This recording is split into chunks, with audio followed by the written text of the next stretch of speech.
ملګرو سلامونه. موږ او تاسو نن په سین، شین او خین خبرې کوو. ځینې پښتانه د شین په ځای سین وایي او نور چې دي د خین په ځای شین یا خې وایي. په دې درس کې به دا معلوموو د سین په ځای شین چرته ویل کیږي او خین کله د شین یا خې په ځای ویل کیږي. اول راځو سین او شین ته. موږ په خپله لهجه کې وایو ښکلا، ښکلا سته، خو مینه نسته. خو زه کله چې لیکل کوم بیا سته په ځای شته وایم، نسته په ځای نشته وایم. ولې؟ ځکه چې کره پښتو کې پرېکړه همدا ده چې کوم ځای پښتانه یوه کلمه په سین او شین سره تلفظ کوي، غوره دا ده چې د سین په ځای شین ولیکل شي. ویلی سم ښکلا سته، خو که لیکم یې بیا به څه لیکم؟ شته، یعنې د سین په ځای به شین لیکم. مثلا وایم سمون څه سو،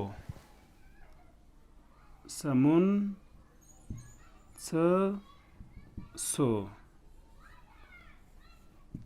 خو که لیکم یې د سو په ځای به څه لیکم؟ شو. آریا څه سوه. وایم به چې آریا څه سوه، خو که لیکم بیا به وایم څه شوه. یا آریا او سمون څه سول، د سول په ځای به څه کوم؟ شول کومه. دا ډول که موږ د تیر مهال یا راتلونکي مهال ځینې زمانو ته وګورو، کومکي فعلونه یې یا مرستیال کړونه یې همدا د شین او سین مسله لري. مثلا ملالۍ، ملالۍ، بریالی، لی، سوه. د سوه په ځای به څه لیکو؟ شوه لیکو. ګلالی، ګلالی، بریالی، سو. د سو په ځای به څه لیکو؟ شو لیکو. یا ملالۍ او ګلالی بریالي، بریالي سول. د سول په ځای به څه لیکو؟ شول لیکو. یو شاعر وایي غږ د ازادۍ بسم، غږ د ازادۍ بسم. خو لیکو به یې څه؟ غږ د ازادۍ به شم. یا که وایو غږ د ازادۍ به سو، سو په ځای به څه وایو؟ شو لیکو. غږ د ازادۍ به سې، سې په ځای به څه لیکو؟ شې لیکو. له دې مثالونو به تاسو دا درک کړي وي چې کوم ځای سین ویل کیږي خو نورو لهجو کې شین ویل کیږي، هملته شین غوره دی، یا کره پښتو کې شین غوره دی. اوس راځو د درس دویم پړاو یا خین ته. خو د هغه له پیلولو مخکې زما خواست دا ده چې تاسو پښتو زده کړه فیسبوک پاڼه در سره خوښه کړئ او له نورو سره یې شریکه کړئ. او پښتو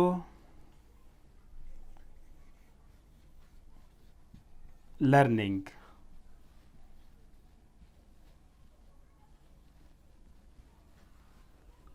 پښتو لرنینګ یوټیوب چینل هم در سره سبسکرایب او له نورو سره شریک کړئ. خین. که یوه پښتانه ته ووایې ته څوک یې، ځواب به یې هرومرو یو وي، خو ممکن په درې ډوله وینګ سره یې ووایي یا یې په درې ډوله تلفظ کړي. یا به وایي پښتون یم، پښتون یم، یا به وایي پښتون یم،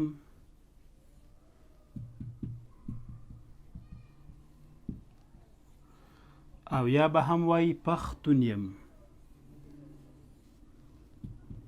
پښتون یم. پوهیږئ یوه کلمه ده، یو ځواب دی، خو تلفظ یې درې ډوله دی: پښتون، پښتون، پښتون. ولې درې ډوله ځواب دی؟ ځکه چې په دې کلمه کې ښین توری دی. پښتون کې ښین توری په منځنۍ لهجه کې په خپله بڼه تلفظ کیږي. منځنۍ لهجه هم د وردګو نه نیولې تر لوګر اخوا پکتیا او نورې سیمې پکې راځي. پښتون چې ده چې ښین په شین سره وایي کندهار، کوټه او ورڅیرمه سیمې دي. او پښتون کې چې د ښین په ځای ښې وایي پېښور، ننګرهار او شاوخوا سیمې دي. نو دغه ښین توری چې راغلی د یوې کلمې تلفظ یې درې ډوله کړی. په ویلو کې اجازه ده چې که پښتون یې وایې، پښتون یې وایې یا پښتون یې وایې.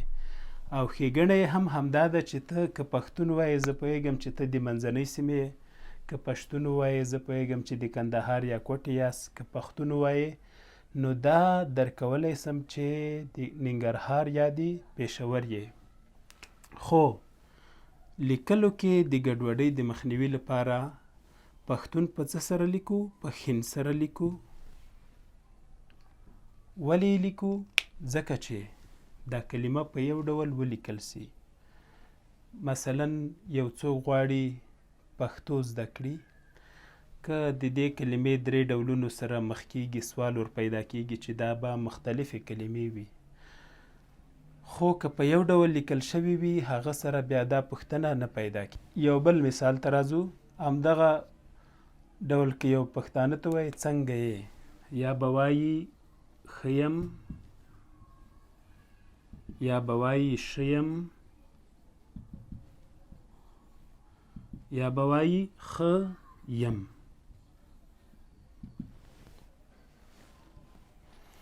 هماغه یوه کلمه خو درې ډوله تلفظ، مګر که کله یې لیکو بیا به یې په ښین سره لیکو. ځکه بیا همغه ستونزه پیدا کیږي چې یو څوک به سم نسي درکولی چې دا اوس ښه ده، ښه ده او ښه ده څه معنا لري. خو که په یو ډول یې ولیکو بیا دا مشکل له منځه ځي. او کله کله داسې پېښېدلی سي چې که ته د ښین په ځای شین یا ښې ولیکې د کلمې معنا بدله یا ناسمه شي یا د بل شي معنا ورکړي. ګورئ پښه ده، پښه په دې ډول لیکل یې سم دي، خو د کندهار خلک یې پښه بولي. د پېښور یا ننګرهار خلکو کې پښه تلفظ کیږي. پښه په دغه حالت د پښې معنا ورکوي. خو که پښه یې څوک ولیکي پشه هم تلفظ کیږي. پشه په ځینې لهجو کې بیا پیشو ته وایي.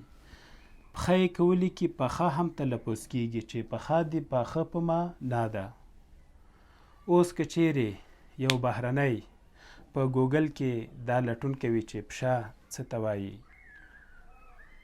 ممکن د پښې په ځای هغه ته څه معنا ولیکي؟ پیشو یا پشه.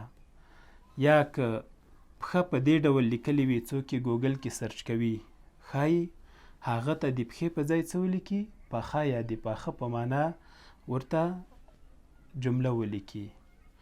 نو د دې لپاره چې بهرنیانو یا ناپښتنو ته مو خپله پښتو ژبه اسانه کړې وي، پکار دا ده چې کومې کلمې په ښین سره لیکل کیږي په ښین سره یې ولیکو.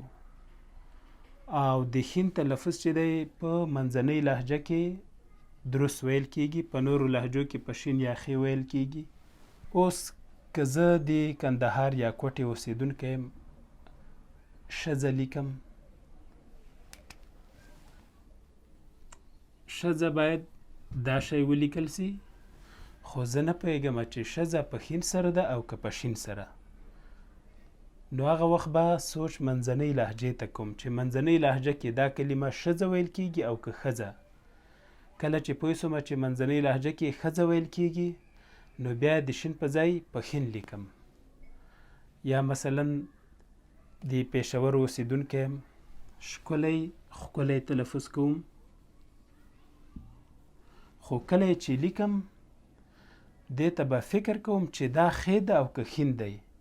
او د دې لپاره چې دا خپل سوال راته حل سوی وي د منځنۍ لهجې د خلکو وینګ ته به سوچ کوم چې هغوی ښکلی وایي که ښکلی. نو هوبهو زه پوهیږم چې منځنۍ لهجه کې ښکلی ویل کیږي. نو ځکه ښکلی نه لیکم، ښکلی لیکم. ورته نورې کلمې هم دي، مثلا ښی لاس.